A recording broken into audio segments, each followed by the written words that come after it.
watching CBS2 News This Morning in high definition. And she is the definition of the word fearless. We meet the founder of Cycle for Survival, a cyclothon dedicated to fighting rare forms of cancer. This is CBS2 News, Saturday morning.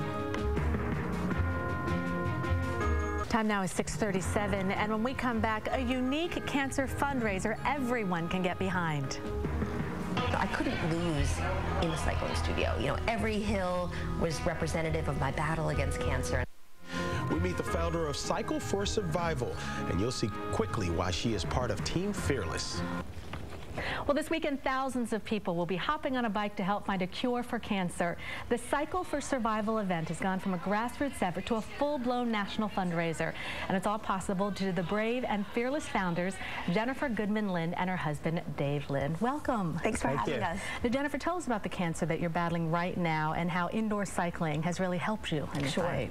So I have a rare type of cancer called sarcoma. I was diagnosed about 6 years ago, and since then I've had over 6 major abdominal surgeries, 10 different types of chemotherapy. I've relapsed 6 times, so it's been a tough go.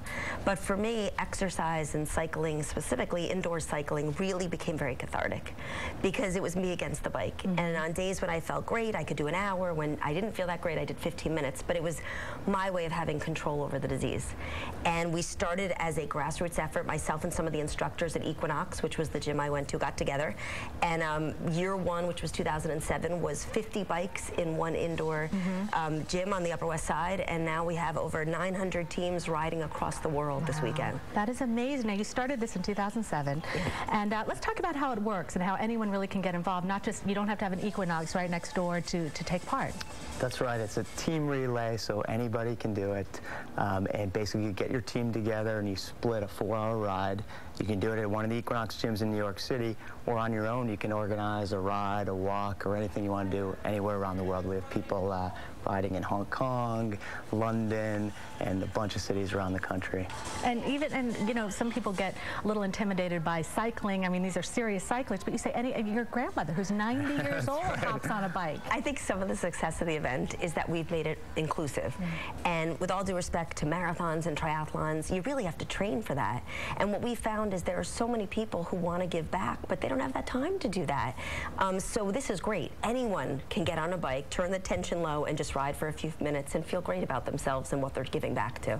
And so the way you get the team together, and then let's say one person rides for half an hour, then another team member will ride for a couple hours because it's a 4-hour session. You can have up to 8 people on a bike. We talked about that you're raising money for research for rare cancers. Let's kind of define rare cancers. Sure. So what was interesting to Dave and myself when we started researching is rare cancers are actually a lot more prevalent than you think. Over 50% of people have rare cancers, and basically it just means that there are 200,000 cases or less a year. So these are cancers that we've all heard of: pancreatic cancer, brain cancer, leukemia, lymphoma, ovarian cancer, melanoma. And they just don't get the funding or attention of the pharmaceutical companies. We call them orphan cancers because they don't get the love or attention. So what we're doing is trying to raise money to create more options and give people more hope. You're so inspiring. And I just talking to your husband, I know you've had a really, really tough year this year. And Dave was just talking about how you just keep your spirits so high. She does. And throughout the last 6 years, she's really been not only fighting her own battle, but inspiring so many people around the country. We get emails and calls all the time that Jen's giving them hope to take on their battle and to really find some new options to help people. So it's great. It's very fulfilling. And you were just inducted. Tell me that the Energizer Keep Going Hall of Fame. Exactly. I was told that I, across the country, was the Energizer Bunny. It was really a great honor.